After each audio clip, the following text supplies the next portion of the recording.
All right, hey, how you doing? It's Scott Penfold, and it's another edition of the Loaded Radio podcast. Great to have you here for another week. And this week's show, two guests and two great guests, might I add. As first off, I'm going to be speaking with Ex-Devildriver guitar player Mike Spreitzer as we talk about his recent decision to vacate the band, to walk away from Devildriver after 20 years with the band, which is, that's quite a stint when you think about it. And he does have his other project, not really a new project, it's been a side project for a little bit, called Verona on Venus. We'll be talking about that as well. So do stick around for Mike Spreitzer, as we'll be speaking with him in just a few minutes. And then in the second portion of the podcast, I'm going to be speaking with Lee Jennings. Now, Lee is the frontman for the band The Funeral Portrait. And they're currently on the road with Five Finger Death Punch and Marilyn Manson right now, and doing a whole bunch of dates. They have a new album, which is arriving on the 13th of this month. It's their second full-length album called Greetings From Suffocate City, but the first to feature this lineup of the band. Now, we're going to be talking with Lee, of course, about the new album and about, being on the road, of course, with Death Punch and Manson, and who the band is. If you haven't heard of The Funeral Portrait, it's definitely something you're going to want to check out if you're into things like horror metal. I mean, if you're into like bands like Ice Nine Kills, that kind of deal, definitely you're going to want to check them out. So we'll be talking to Lee a little bit later on in the podcast. Also, I'll be going over the latest in hard rock and metal news a little bit later on too. So lots to get to this week on the Loaded Radio podcast. Do want to mention this though, don't forget to check out loadedradio.com for all your hard rock and metal news constantly updated, okay? Like literally 24/7. Also, you get the live 24-hour radio station streaming in HD quality. You get that at loadedradio.com. Like I said, it's like a radio station. It's a stream. It's all hard rock and metal with live personalities and like cool shows and stuff. So yeah, check that out too. It's just a click away, loadedradio.com. And as well, while you're there, you can download the free Loaded Radio app, which gives you access to all that cool stuff, like I just said, but on your device and on your tablet. So well worth downloading, okay? But let's get into it. First, I'm being joined by this gentleman here. He was the longtime guitar player for the band Devildriver. He's played on such albums as The Fury of Our Maker's Hand back in 2005, The Last Kind Words, which came out in 2007, Pray for Villains, Beast, Winter Kills, Trust No One, both Dealing with Demons volumes. So he put his time in with Devildriver, man, and he also has the side project, but I guess you could call it a main project now, called Verona on Venus. They're real cool, like goth sort of, well, they're just different than Devildriver, I can assure you that, but definitely worth a listen. Mike Spreitzer, formerly of Devildriver and currently from Verona on Venus, joining us right here on the Loaded Radio podcast this week. Mike, how you doing, man? Good. How are you? Thanks for having me. Not a problem, man. Now, obviously, some big news happening the past few days. After 20 years, you made the decision to walk away from Devildriver. Now, you pretty much did explain everything in what you posted to social media, with the feeling that it had become a part-time job for quite a while now. Is it kind of a bittersweet thing for you at this point? Like, how are you feeling right now? It is bittersweet for sure. Yeah. I will never regret my time in Devildriver. The good always outweighed the bad. I still have a lot of love for all the guys in the band, and I wish them well. And I'm even kind of excited to see who ends up replacing me. And I will always offer that whoever that person may be, I'm here to help. With whatever they need. And I want to see the band succeed. I don't want to there's no negative feelings on my side, and I want to get back to being a full-time musician. Like I said, I went to music school when in college. I was a music major, and music ever since I was 6 years old has always been the plan. I would say that was my first moment of real clarity in my life when I was watching MTV and I saw the video for Pour Some Sugar on Me by Def Leppard. Just, for some reason, that just made something go click in my brain, and nothing's changed since that moment. I wonder, how did the rest of the guys take it, the band? How did Des take it? Like, were they all sort of cool? Like, hey, no worries, do your thing? Or honestly, I haven't spoken to Des about it. Oh, you haven't? No, I haven't. I've seen how things have went when other members have left the band, and I honestly felt like this was the best way to do it. Right. I don't really want to get into it much more than that because of obvious reasons, but Sure. all the other guys, understood where I was coming from, and I want to work more.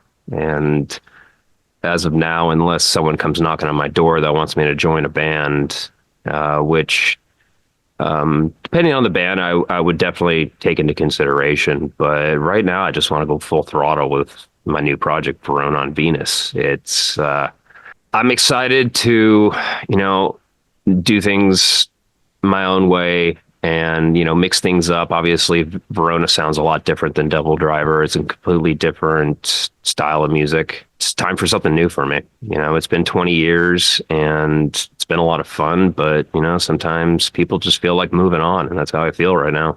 Let's talk about Verona on Venus. So obviously now this is something you've been doing for a few years now. Where did the inspiration to really get things going with this project come from? I'm not going to ask really why the difference in sound, but what influenced the sound of Verona on Venus, which again, it does stand out quite differently from Devildriver? When I was about 15 years old, I was introduced actually through one of my brother's friends. I met a band called, I'm sure you heard, called KMFDM. Of course, yeah. Now, I had been into Ministry and Nine Inch Nails before that, and so I was introduced to the whole industrial goth scene of the 90s with them. But when I heard KMFDM, it kind of cemented everything. And even though I'm definitely more of a fan of Ministry and Nine Inch Nails, but all of a sudden KMFDM led me on this pursuit to find industrial and goth music that was, in the underground, like the Wax Trax Records era. And I remember there was a magazine that I would get at Tower Records called Propaganda. And they didn't release many magazines. It wasn't a monthly thing. I want to say it was maybe quarterly or bi-yearly or something like that. But, I'd always go down to Tower Records, buy that magazine, and then I would go and buy CDs from that, bands that were in that magazine without even listening to them. And I kind of shifted gears at that point in my life, going from someone that purely listened to metal to, it was more of like a 50-50 thing. Metallica, Pantera, Megadeth, I always loved those bands. Those were probably my big three metal bands growing up. But, like I said, I shifted gears. And Verona on Venus is kind of a representation of what I was into at that point in my life. It's a combination of industrial goth and metal. You really encapsulate it really well too. And the stuff that was sent to me, the stuff that I've heard, it's like, wow, where has this band been? I mean, seeing you or hearing that you're going to be putting, a lot more time into this project is kind of exciting because I can see this thing flourishing. I think it's very, very cool what you're doing with it. Thank you. Yeah, I still think that the best is yet to come. Whenever I do decide to start working on the second record, I'm really hoping that I don't have to do it all by myself. I'm hoping that maybe I could find a producer to work with so I don't have to produce it myself. And I do have my band lined up. I'm not exactly ready to make that public just yet, other than the fact that Austin Diamond, who was played drums in Devildriver, is going to be my drummer. Oh, cool. But he did the drums on the record, and he did a fantastic job. He's one of my best friends. He's an absolute joy to work with. Yeah. When he and I are in the same room together, we just can't stop laughing. It's just nonstop. And he is one of the most talented drummers out there. And I ended up changing a lot of stuff on the record. I gave him the demos, and I didn't even take the time to listen to what he had prepared for me and for the songs. And when we went over to Steve Evans' studio to record it, that was really my first time listening to it. And after the drums were done and I brought him back into my studio to, re-record all the guitars and bass and all that stuff, I hadn't written a single lyric at that point yet. But I ended up changing a lot of stuff because of what he did, as far as the drums go. He really inspired me to make the songs better. Yeah. And I just love working with him. He's amazing. You mentioned in your social media post that Verona on Venus, it was a bit of a contention with a certain individual in Devil Driver. Was that kind of a part of a reason as well for you deciding it was time to step away? Unfortunately, yes. I really hoped it wouldn't be a problem, and I have a lot of friends that get a lot of support from the bands that they're in, who, they would consider their boss, like Nita and Alice Cooper. Yeah. Ozzy has always been cool with Zakk Wylde doing Black Label Society and Zach Sabbath. Caesar from Ministry. I remember when he first released Man the Mute record that he did, I bumped into Al Jurgensen at a art show once, and he couldn't stop talking about how proud he was of Caesar. Yeah. Monty Pittman, and he's in Ministry, and Madonna seems to be just fine with him doing that. Zakk Wylde with his drummer Jeff Fab, he just released a record on his own. He did, yeah. And so I really didn't see it being a problem. I never intended to make Verona a priority over Devil Driver. I had a lot of time during the pandemic, and I just wanted to keep on writing, so I did. Well, and it's kind of odd being that Dez also had Cold Chamber come back, and that kind of became a different thing there too. So, I mean, I guess it's kind of... Yeah, it unfortunately it is, because I really gave him my blessing, when Cold Chamber started doing, even when their first reunion, and at their first reunion, quite honestly, I needed the break.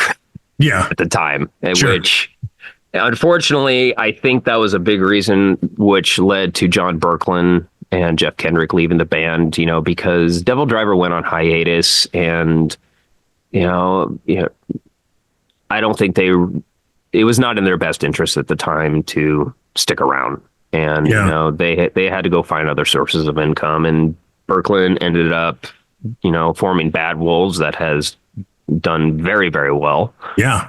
And, Jeff went into the real estate industry, which he's doing very well at. And, but for me at the time, it was, we spent so much time on the road. I mean, I'm talking 6 to 9 months out of every year. We were never home. And I'm not saying that I would like to tour that much again. I'm not in my 20s anymore. It's a lot easier when you're 20s, 30s, but I am most at ease when I'm on tour for some reason. Mm-hmm. And, my fiance Priscilla came out with me for a little bit on the Devil Driver tour that we did out in March. And, she had fun, but she knows how I am. And with my personality, she's even surprised. She's like, I don't understand why you love being on tour so much. And I'm like, I don't either, but I absolutely love it. I always feel a little bit more stressed out at home for some reason. I feel antsy, and I love my home life. I like being able to have 2 lives. When I'm at home, I can surf. I get to hang out with my dogs. I have my absolutely wonderful fiance, and we have a lot of fun together. But I always, there's that itch with a lot of people in bands that, you'll be out on tour and you'll be aching to go home. But as soon as you get home, a couple of weeks go by and you're like, I'm ready to go back out on tour again. Now that you've walked away and you're going to be concentrating on Verona on Venus, should the opportunity ever arise in the future where Devil Driver is back and it's busy, and say the opportunity comes that you could return, is it something you would consider at least? I'll never say never, but where my head is at right now, I'm going to say no. Mm-hmm. It would be even hard for me to, even if someone came knocking at my door and asked me to try out for a band that was bigger than Devil Driver, I would have to give it some thought, because, I often look at it. There's a really cool story that Dave Grohl told after Nirvana ended, and where Tom Petty called him up and wanted him to be his drummer. And Dave Grohl turned him down, and he said when he hung up that phone, he was just like, "Oh my God, what did I just do? I turned down Tom Petty." Yeah. But I don't think Verona on Venus the going to appeal to the masses the same way that Foo Fighters has over the years. But look what happened with Dave. He obviously made the right choice. Yeah, he ended up doing okay. I think they're doing all right. Now, you've also worked in documentaries. You've done video games. Do you see yourself doing any more of that stuff? I do. I did end up writing a fair amount for Devildriver's next record that obviously is not going to be on there. And maybe it was like 10 or 15 years ago, a lot of leftover stuff that we didn't end up using on a Devildriver record. We ended up having our friend Carl sing on it, and we sold it to a music library called Extreme Music.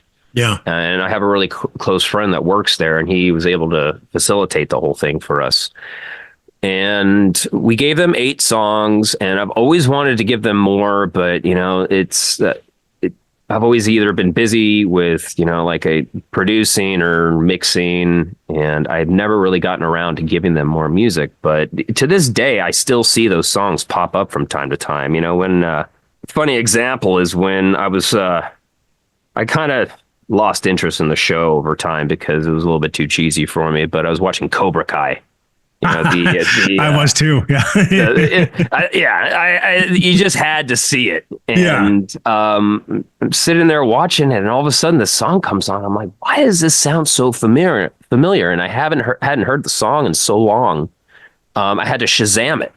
And sure enough, it was one of those songs that we sold to, the music library. And oh, wow.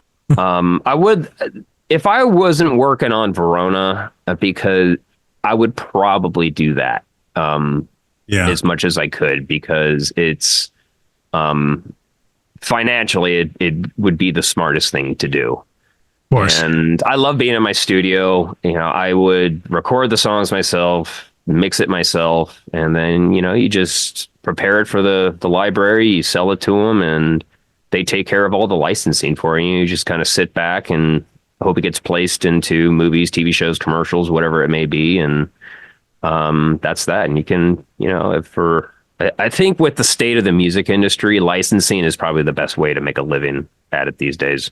It certainly seems that way, doesn't it? It does. Yeah. And, I got to admit, I've seen Devildriver about 6 times live, man. And every time was with you. I'm really going to miss seeing you play Clouds Over California, dude. That's really going to suck not seeing you do that. That's. Where would you see us at? What venues? Toronto. I saw you in Las Vegas. I saw you in Las Vegas a couple of times. I saw you in Toronto 4 times.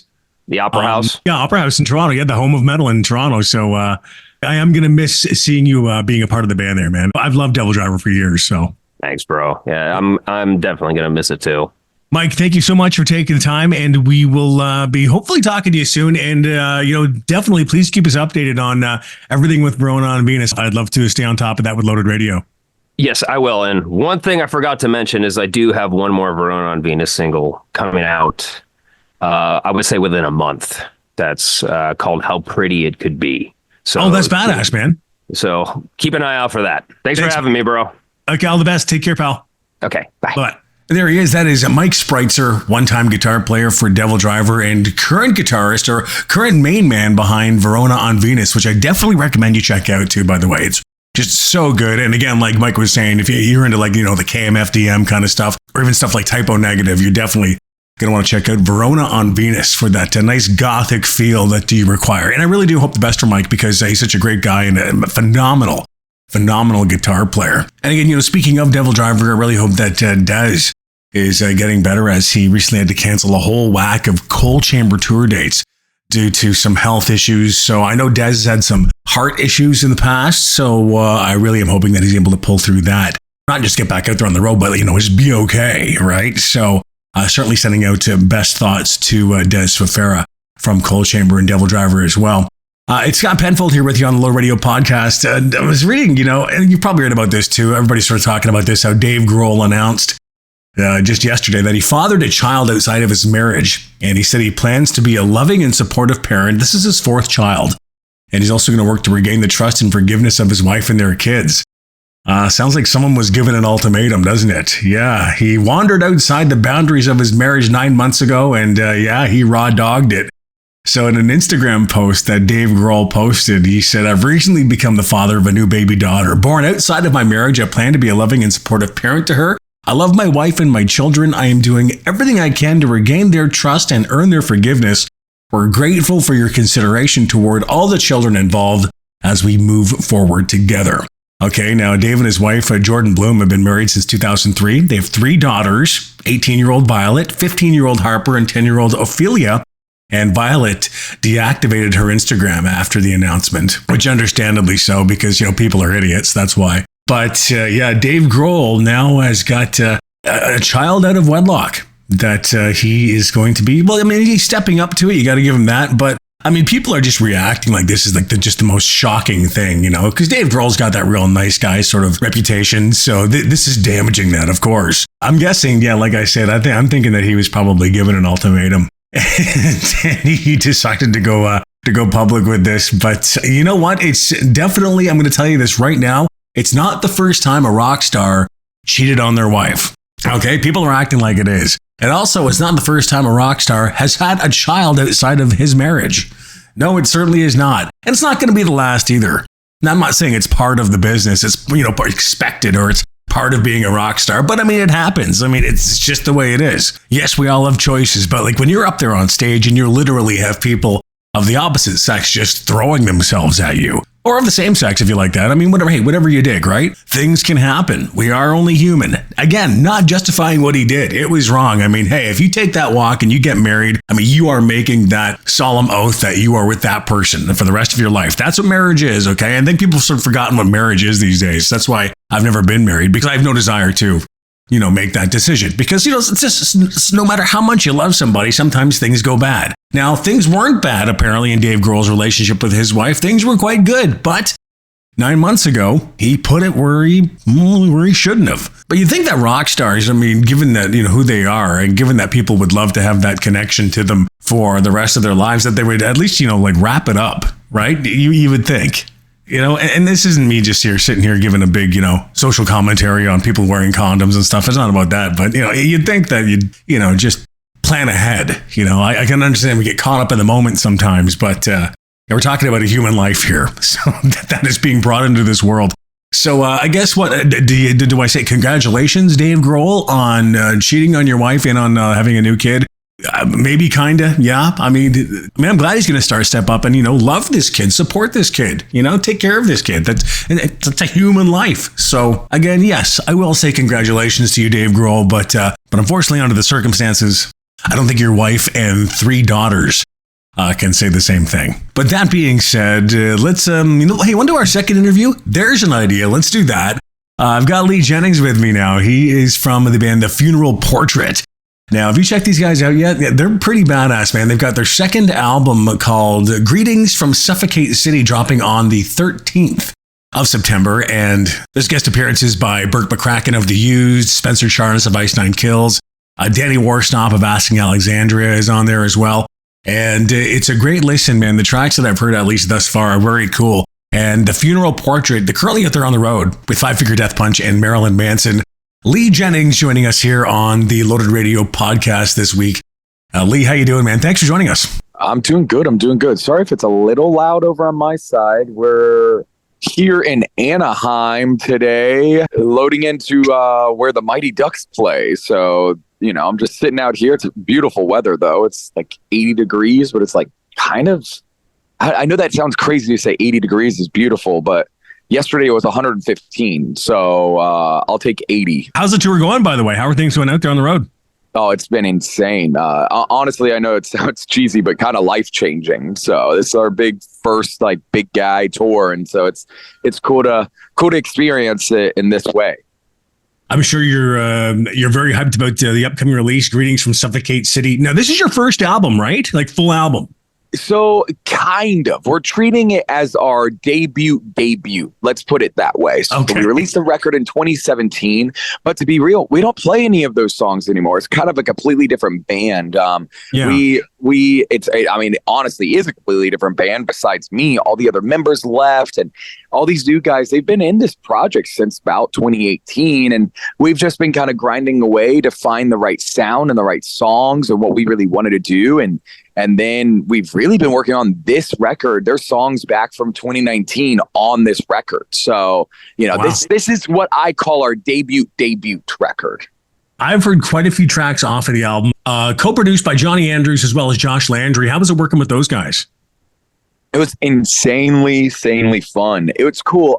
So Josh Landry, he kind of was with us. He started writing or co-writing and producing, and he was kind of like this sixth member of the band from about 2018 onward. And it was cool because we were like, we need to bring in just like an outside ear at one point, because we were just like, it's like too just like us, you know what I mean? Not just us, but like we had no one to challenge us, So that's when we brought in Johnny Andrews, and Johnny's worked with like Motionless and White and Hailstorm and 3 Days Grace and Ice Iron Kills. And I mean, you just name any band that's on the radio, Johnny has worked with them, And so we wanted kind of just to make sure our ideas were decent enough for a record, like I think that's where we were going. And Johnny, it's really cool because Johnny's from Atlanta, and that's where the band's based out of. And you don't really see that a lot in the music industry. Most of the time you have to go to LA or Nashville, or New York City. And I think it was cool that it was local and that we could kind of live at home and kind of do our thing while working on the record. And it was, it happened during COVID too. So some of it was on and off because everybody was like, oh, can we actually work together? Can we not? So that was kind of part of the issue too. No, I can imagine it would have been. You mentioned Atlanta. Of course, I mean, the band is from Atlanta. I'm just curious for myself and for you, I mean, coming up, being around for the last 10 years, how do you find specifically the rock music scene in Atlanta? Is it thriving right now, or is it, struggling to get by, I think? No, I think it's been great. It's kind of evolved over the last few years. Heavy music does extremely well in Atlanta. It always really has. From me growing up going to the Masquerade and that venue, actually literally legendary venue. I saw some of the craziest shows ever there, and over the years evolving heavy music and just the rock scene. You have another band from Atlanta right now, Silly Goose, who's really cool. They do like these like pop-up shows in the middle of like gas stations or whatever. They'll play after shows or whatever. Those guys are cool and they're original and they're unique. And there's a lot of heavy music too from Atlanta. And of course, older stuff, you got like I think Seven Dust, and stuff like that. And I think it's one of those things that it's cool.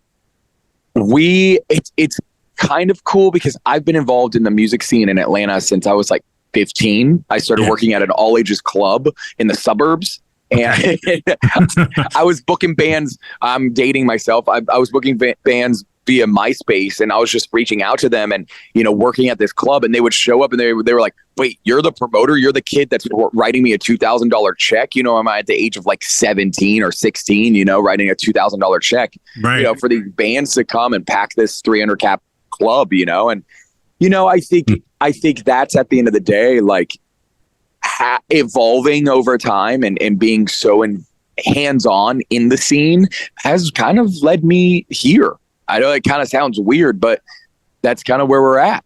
Last time I was in Atlanta, I was in a club called Vinyl. Is Vinyl still there? The Vinyl is still there. Yeah, because it's part of Center Stage. What I guess they call it the Center Stage complex. Yes, that's right. They have Center Stage, which is like the bigger room. Yeah. And then they've got the Vinyl, which is the smallest, and then they have the Loft, which is kind of the medium size. So that's right. Yeah, what a great venue, man. It is, and that's a cool spot. I actually saw Panic at the Disco play a radio show. This was maybe 2010, so he was still huge in the Vinyl, and you had to like call in to win tickets, and that was a really cool experience getting to see him play to that 200 people club. Getting back to the album though, Greetings from Suffocate City. What inspired the album title?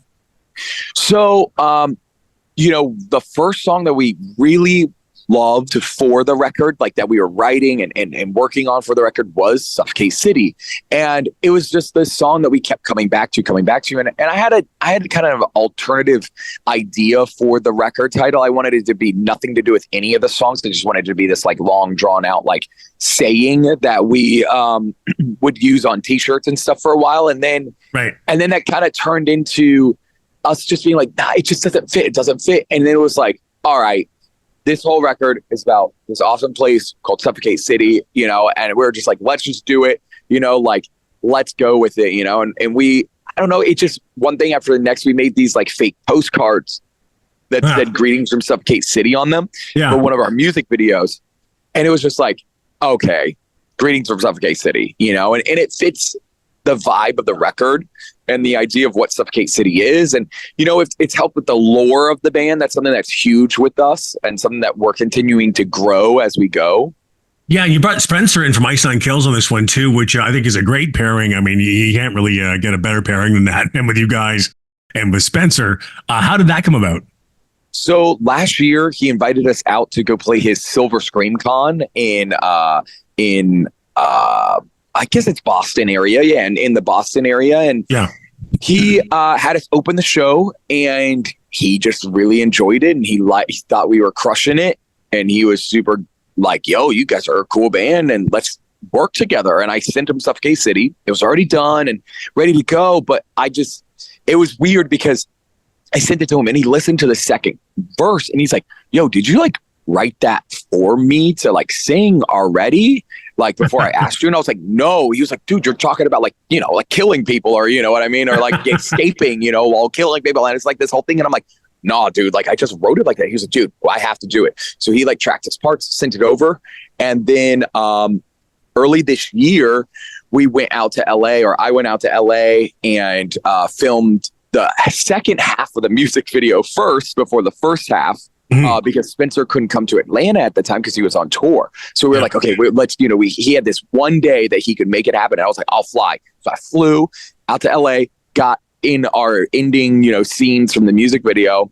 And then basically 3 weeks later, we filmed the rest of the music video. It's a great song too, man. It's badass. I'm really glad you got Spencer on there for that.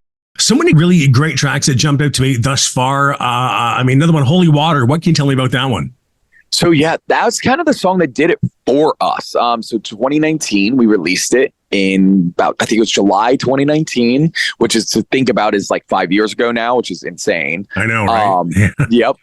But that was that was the song that got us our first like radio play and some just, we were an independent band. We had kind of like, we almost treated it as like we have nothing to lose moments, right? Like let's just go full out. We love the song. Like it seemed like everybody was involved and loved the song. So we were like, okay, let's just double down on it and see where it goes. And we got the attention of Better Noise, and we got the attention of our older managers that we had before our current ones. It was just one thing after the next. And we're like, oh my God. And it's all from Holy Water, and it's so funny because the song's kind of about the music industry and our experiences up to that point and how horrible they were up to that point. Yeah. I will say we are very, quote, blessed now to say that, we have been treated extremely well and kind, and it's great now. But for a very long time, we fought on our hands and knees to stay afloat, and that's what that song was about. A great song too, man. And I think that it's it really shows that you guys are doing really quite well for yourselves. I mean, you must see that the Coffin Crew is growing. Do you see it swelling? It is. It has been crazy. Especially with this tour, playing first, we only get 20 minutes, but like most of these arenas are already packed out and they're doing great, and it's been kind of cool to just see new faces, where, it's kind of wild to even think about like radio and like just social media and everything, how it's growing and getting bigger and bigger. And it's wild that this is happening, and people are understanding the message, because that's at the end of the day, some of the most important parts is understanding the message of the band. And that kind of really leads me into my next question for you is, I mean, and without, it's trying to sound like the typical, question about, well, what's your inspiration? But what's your songwriting process? Because, I mean, obviously there are some spooky, some dark elements to it. There's some vulnerability to what you write. What is your process and where do you draw from? So we do, it's kind of weird. All the songs kind of evolve differently. Let's take Suffocate City, right? So Suffocate City started via Zoom, literally how you and I are talking. Yeah. I was on Zoom with Johnny Andrews and Josh Landry. It was us three at first. And we all three had our our recording DAWs open on our computers, and we could share our screens, and we were thinking of ideas and ideas and ideas. And I had a little bit of an idea about this place to go where you want to escape, right? And Suffocate City, and it sounds evil, right? But it's not. It's actually the complete opposite. It's a safe space for everybody who just can get along. They don't have to be worried about being made fun of. They could just be who they are, and that's where we took it and just wrote the whole song via Zoom. Because of COVID, we couldn't be together. So we were like, let's do it. And then, you have another song like, trying to think, like Stay Weird. So Stay Weird came about because Johnny actually was working on a song with Hailstorm, and it had a little bit of the same vibe. And he was like, I just wanted to write them this like weird anthem, and he like played it. It had a little bit of the same, like the piano melody, but it didn't say like Stay Weird yet. And I was like, you said you wanted it to stay weird the whole time. Stay weird. There we go. Let's just go with it. And it just kind of evolved, but then you have songs like You're So Ugly When You Cry. Like that was Caleb, our guitar player. He wrote that song literally like in 2020. He was just demoing in his apartment, and he like sent it to me, and I was like, dude, we have to use this. We have to use this. And we kind of kept sitting on it, working on it, and I think it all depends on who you're working with at the time. And we're a very like collective band, but at the same time, everything kind of has to fit through my lens, especially if I'm going to sing it. I'm not going to sing something that doesn't have meaning towards me, because I am very passionate about this. And I think all of us are. So I have OCD. So we were sitting down and we were like, okay, let's think about how do we write about OCD and anxiety and what it's like having it, and so that's when Dark Thoughts came about, and I had a kind of an episode one year, this is like 2019 maybe it was, where I didn't sleep for a whole week, and it was really bad. I would take like Advil PM, anything I could do, right, to go to sleep, and I literally couldn't sleep more than maybe an hour. It literally, I would close my eyes and I'd go to sleep for an hour and I'd wake up freaking out, and it was just like a whole deal. And we wrote a song about that called Dark Thoughts, and that's kind of where we're at, is as long as it kind of fits this magical vision, it will work. You guys are currently on tour right now. I know you got a gig in Buffalo coming up on the 31st for Halloween. How long are you going to be on the road there in support of the album for? Oh my God. So it's kind of crazy. I think forever. But from what I can say, so we're out right now with Five Finger and Manson and Slaughter to Prevail doing these arenas. We're going to be doing this until September 15th. And then we go do Louder Than Life a week later. And then we have about 2 weeks off, it seems. And then we're going to go back out with that Mongolian band, The Who. That's right, yeah. Yep. And that's about 12 shows, but they're spread out throughout the country. So we're doing our own headlining dates and co-headlining dates with another band that's not announced yet. Okay. Around the rest of the country to fill those dates. Sounds like we'll be home November 16th or the 20th, something like that. Mm-hmm. And then we're home for about 2 months, and we're going to go right into the studio and work on the next record. Because the next year we've already got 2 or 3 tours lined up. So it's basically seems like this is it's full time now. We're gone, Yeah, you're busy, dude. So, which is great. We're super excited to be busy. And, I think we've worked forever for this, and now it's time. And now it's time to just be there and experience it. I'm so happy for you, man. I'm so happy for your band that that you've put in the work. I mean, the 10 years, and hey, you're on the road with Death Punch, dude. Like, you've done it. Yes. Congratulations, man. That's fantastic. Thank you. Great talking to you, Lee. And dude, have a great time out there on the road. I will hopefully see you on Halloween. Just remind me, okay, and I got you. Sounds good to me. All right, my man. Great talking to you. Take care, Lee. All the best. All right, bye. Right, there he is. That's Lee Jennings from The Funeral Portrait. He's the frontman for that band. Check out Greetings from Suffocate City, arriving on September 13th, okay? It is a great listen, man. At least, again, the stuff that I've heard of it thus far, it's great, especially if you like that, sort of horror-themed stuff. Like Ice Nine Kills, very similar to that kind of a thing, but their own spin, their own take on it, So, yeah, definitely check them out. It's Scott Penfold there here with you on the podcast, taking a look at what's been going on in the news. I mean, we already touched on the Dave Grohl thing earlier. I kind of just wanted to keep that sort of separate as a separate sort of entity from the weekly news. But here's what's going on, though. MÖTLEY CRÜE have announced a run of dates, well, more like 3 dates. And it's a tour of iconic Los Angeles clubs happening this October. It's the Hollywood Takeover.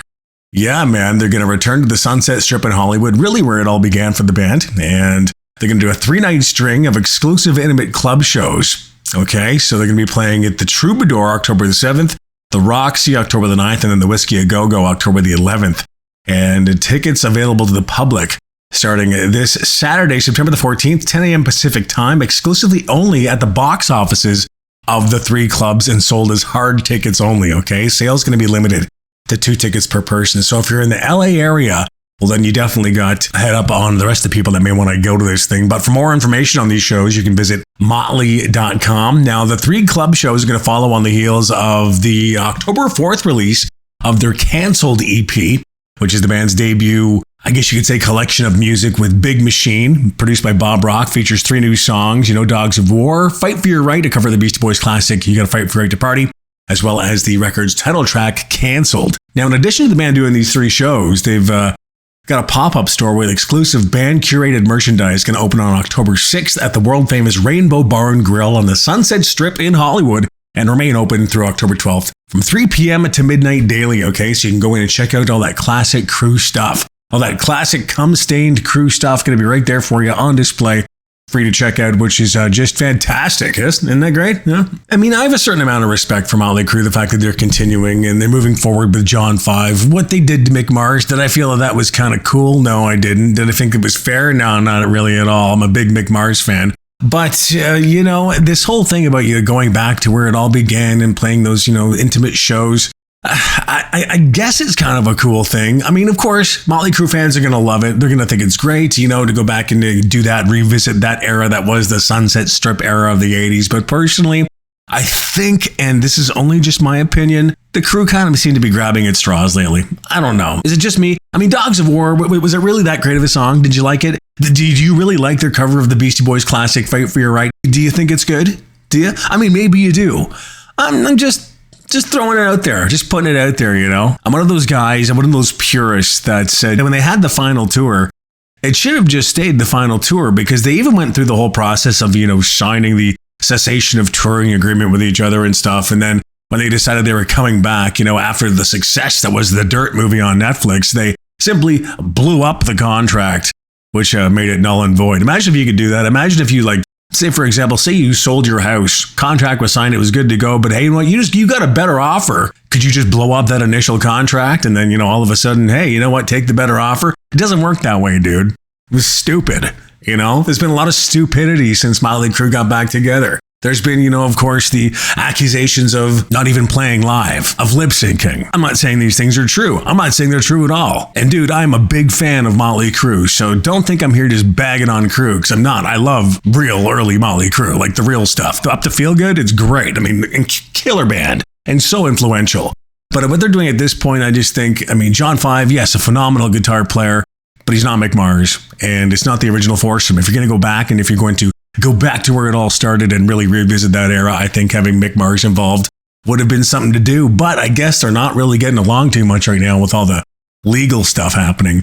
But there you go. If you're interested in that, that's something going on. Also, Kerry King says Slayer's upcoming stage show for their upcoming reunion dates, they got 3 of them. They're going to be the biggest so far. Yeah, he recently gave an interview with Nikki Black from the San Francisco Bay Area radio station 107.7 The Bone.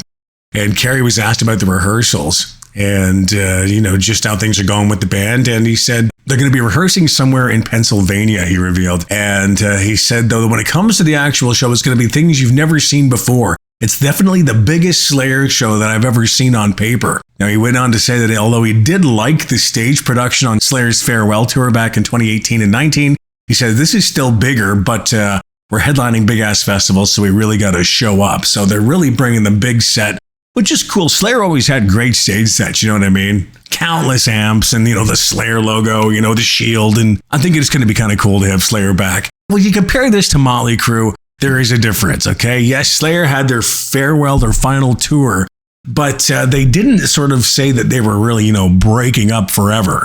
No, Crüe did. Slayer sort of just said, this is our final tour. We're not going to be touring anymore. And that's it. We're also not going to be releasing new music. But they didn't technically say, we're breaking up and we're never going to reunite. It's kind of a revisitation 5 years later. And it's only, 3 shows. They're not getting back together, going on tour with Def Leppard and Poison. Not that they would ever tour with those bands, but you know what I mean? It's fucking Slayer, man. And it's 3 festival shows. And I mean, to complain about that is, well, you can go ahead. Everybody's going to have an opinion about something, but I think it's kind of cool.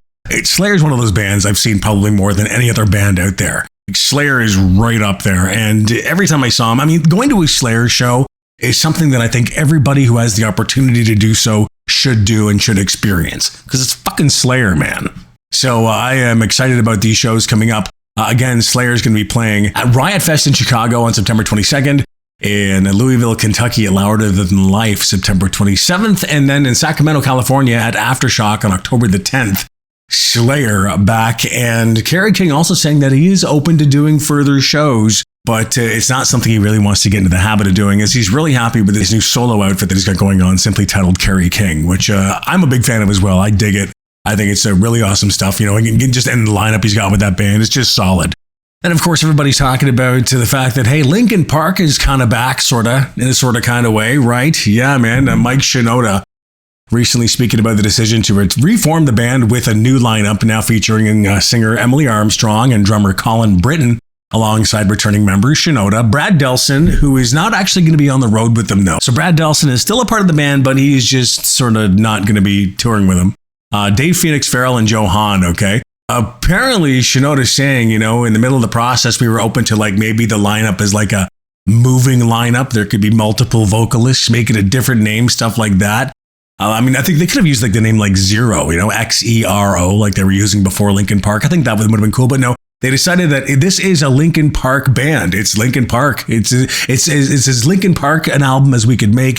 It's so Linkin Park that if we call it something else, then we are idiots, because it would be like a misrepresentation. It'd be silly, and when people hear more of the album, they'll understand that. So that's why they're continuing to use the name Linkin Park for the upcoming shows they're going to be doing, as well as their new album, which is called From Zero. It's going to be arriving November the 15th via Warner, and it's going to be their first full-length effort since 2017's One More Light, which is the last album to feature late vocalist Chester Bennington. Now, again, original drummer Rob Borden's not going to be involved. He has decided to really, not to get back behind the drum kit for the band, which Mike Shinoda saying that he wanted to put some distance between himself and the band. So, that was pretty apparent. So they had to replace him. And the thing with Delson saying that he doesn't want to hit the road. He just wants to sort of be behind the scenes, like in the studio and stuff. I can understand that. Touring isn't for everybody. But, there's a big chunk of the band gone. If you think about it, they're calling the band Linkin Park. But, of course, Chester's not there. He's no longer with us. Rob Borden's not there. And Brad Delson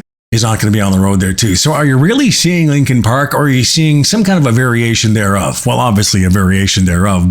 Still, they've decided to call the outfit Linkin Park. Some people happy about it, some people not. All these bands that have been getting back together recently, but with not the original members kind of a thing. Pantera is a perfect example. You're always going to get resistance. You're going to get people who are just not digging the idea because, you're messing with their legacy. You're messing with the purity of that, those experiences they had, of those bands that they still love, they still listen to. People still crank Linkin Park in their cars, at home, all the time, and they still have a close relationship with that music, with that lineup of people. And when you mess with that and you release that and kind of say it's Linkin Park, it kind of tarnishes it a little bit.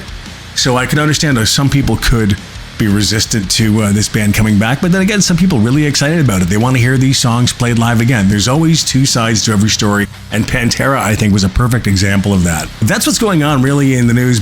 That's the big stories. Don't forget, I'm going to mention again, check out loadedradio.com for all your hard rock and metal news, which is constantly updated, okay? 24/7. Also, the live 24/7 radio station. Yeah, featuring myself and other personalities and even some niche programming you can check out there too, okay? So that's all in HD sound. Get that, man. Get on that. As well, you can download the Loaded Radio app completely free where you can listen to the stream wherever you go, get all your news and episodes of this very podcast, okay? So check it out for yourself, loadedradio.com. It's just a click away. And yeah, you'll be damn happy that you did, man. Come back and visit often. All right, I'm Scott Penfold, and I'm going to wrap things up and get out of here, but I'll be back again next week for an all-new edition of the Loaded Radio podcast, and we'll talk to you then.